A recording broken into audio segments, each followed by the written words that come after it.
안녕하세요. 7월 13일 화요일입니다.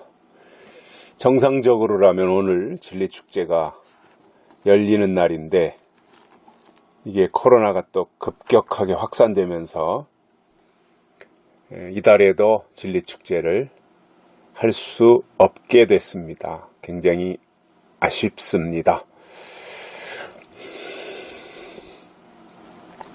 언제 우리가 모여서 자유롭게 그전처럼 말씀도 듣고 서로 대화도 나누고 음식도 같이 먹으면서 이러한 시간이 언제나 우리에게 올지 돌이켜보니까 코로나가 있기 전에 세상이 참 좋은 때였구나, 이런 생각을 절실하게 해봅니다. 가고 싶은 곳에 아무 때나 다 가도 됐고, 또 만나고 싶은 사람 만나고 먹고 싶은 거 먹고 자유롭게 했던 그 시절이 참으로 그립습니다. 속히 코로나가 종식되고 그러한 과거와 같은 자유로움이 있는 그러한 시간이 우리에게 속히 오기를 바라고, 문재인 정부에게 당부드리고 싶은 것이 있다면 쇼하거나 국민들을 위해서 이렇게 선동하거나 기만하려고 하지 말고 있는 그대로, 사실 그대로 해서 정말 그 세계 선진국들과 어깨를 나란히 하고 이 코로나 사태를 진솔하게 국민들에게 다 알리고 협조를 요청하고 그런 차원에서 함께 극복해 갈 수 있는, 그래서 멋진 대한민국을 재건할 수 있는 그러한 일에 앞장서 줄 것을 요청합니다. 오늘 말씀은 신명기 12장 11절입니다. 너희는 너희 하나님 여호와께서 자기 이름을 두시려고 한 곳을 택하실 그 곳으로 나의 명하는 것을 모두 가지고 갈지니 곧 너희 번제와 너희 희생과 너희 11조와 너희 손의 거제와 너희가 여호와께 서원하는 모든 아름다운 서원물을 가져가고. 아멘.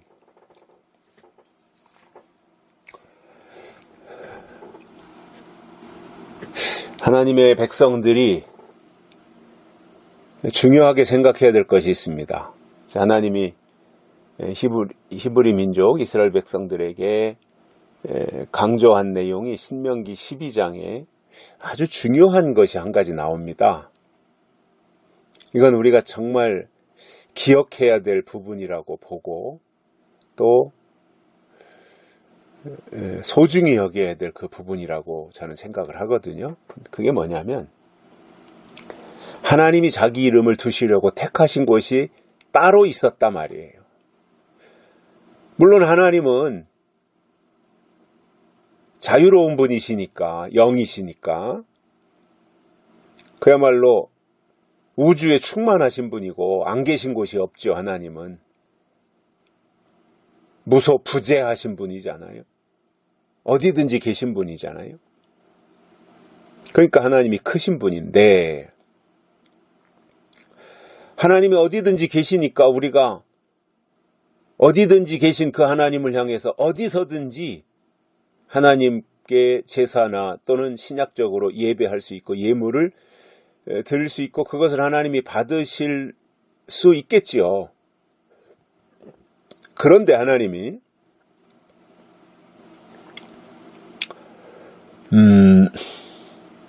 신명기 12장에서 말씀하고 있는 것을 보면 자기 이름을 두시려고 한 곳을 택하실 그곳으로 가라, 이렇게 말씀하고 있어요. 하나님은 어디든지 계신데 하나님의 이름을 두실 때는 택하신 장소가 있다는 거예요. 아무 곳에나 하나님의 이름을 두시지 않고 이름은 실체잖아요. 이름이 있다고 하는 것은 실제하신다는 거잖아요. 하나님이 실제이신 하나님이잖아요. 그래서 그 하나님이 하나님의 이름을 두실 때 아무 데나 두시지 않고 그 이름을 두시려고 택하신 곳이 있다는 겁니다. 하나님의 백성들은 그리로 가라는 거예요.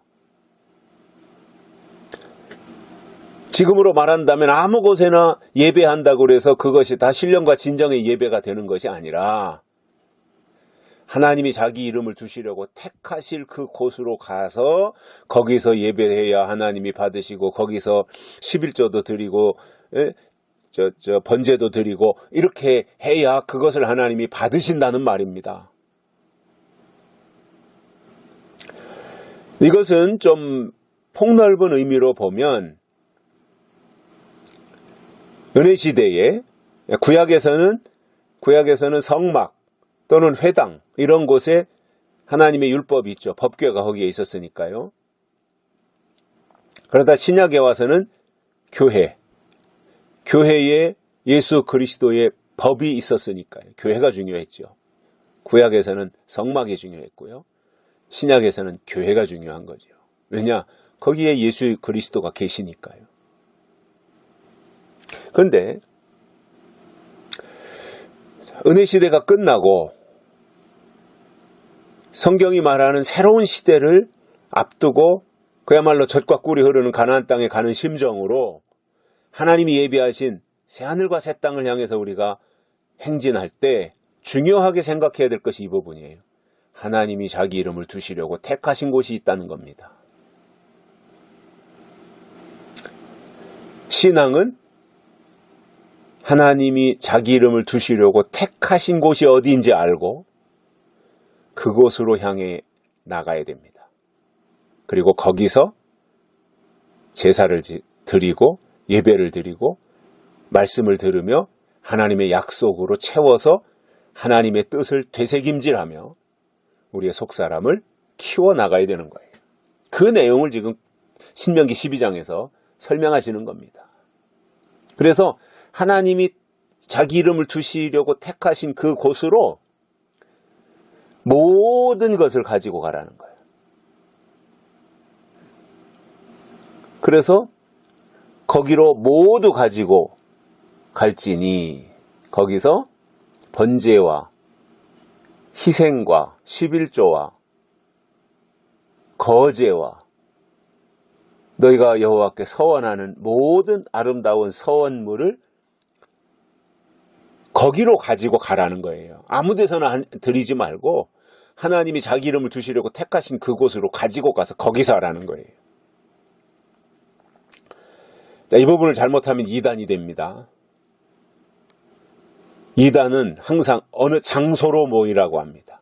옛날 전도관은 신앙촌으로 모이라 그랬어요. 저 부천 역곡이었나요? 어딘 그쪽에다가 신앙촌을 만들어 놓고 재산 다 팔아가지고 그리로 오라 그랬어요. 이 이단들이 주장하기 꼭 좋은 것이 이런 거죠. 하나님의 이름이 여기 있다. 봐라 신명기 12장에 하나님의 이름을 아무 곳에나 두지 않고 하나님이 이름을 두시려고 택하신 곳이 있다. 거기에다 하나님의 이름을 두신다고 했는데 거기가 어디냐? 신앙촌이다. 이렇게 말하기 딱 좋은 거죠. 그러면 이단되는 거예요.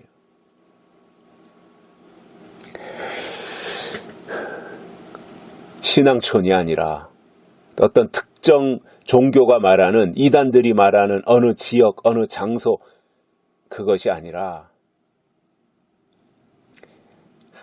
물론 이제 구약 이때 당시에 모세 때 당시에는 어떤 장소적인 개념으로 설명을 했겠지만 하나님이 계신 하나님이 자기 이름을 두신다. 이름을 실체니까 하나님의 이름을 두는 곳이다라고 하는 것은 단순히 명함을 갖다 놓거나 명패를 붙여놓는 것이 아니라 하나님이 계신 곳이잖아요. 하나님의 이름이 있다는 것은 거기 하나님이 계신 곳이잖아요. 그러니 하나님이 계실 때 의미가 있는 거잖아요. 실체, 하나님. 그래서 우리의 신앙은 하나님이 계시냐 안 계시냐 이것을 파악할 수 있어야 돼요. 그래서 하나님이 계신 곳에서 예배가 됐든 제사가 됐든 번제가 됐든 11조가 됐든 이런 것을 드릴 때 그게 의미가 있는 거지, 하나님이 안 계신 곳에서 백날 애쓰고 몸부림쳐봐야 그것은 별 의미가 없다는 거예요. 자기 수양은 되겠죠. 자기 수양은. 인격 수양이라든가 신앙 훈련이라든가 이런 건 될지 모르지만 근본적인 문제, 하나님과 관련되어진 것은 이루어질 수 없다는 겁니다. 우리에게 중요한 것은요, 하나님의 이름이 어디에 있느냐 이거예요. 즉 하나님이 어디 계시냐. 하나님은 이 시대에 하나님의 약속의 말씀이 있는 곳에 하나님이 계십니다. 예언의 말씀이 있는 곳에 하나님이 계십니다. 그것이 하나님의 뜻이기 때문입니다. 그것을 우리가 분별하고 하나님의 이름이 있는 곳에서 우리가 예배하고 제사 지내는, 그리고 말씀 듣는, 이것이 의미가 있다는 것입니다. 여기까지 하겠습니다. 감사합니다.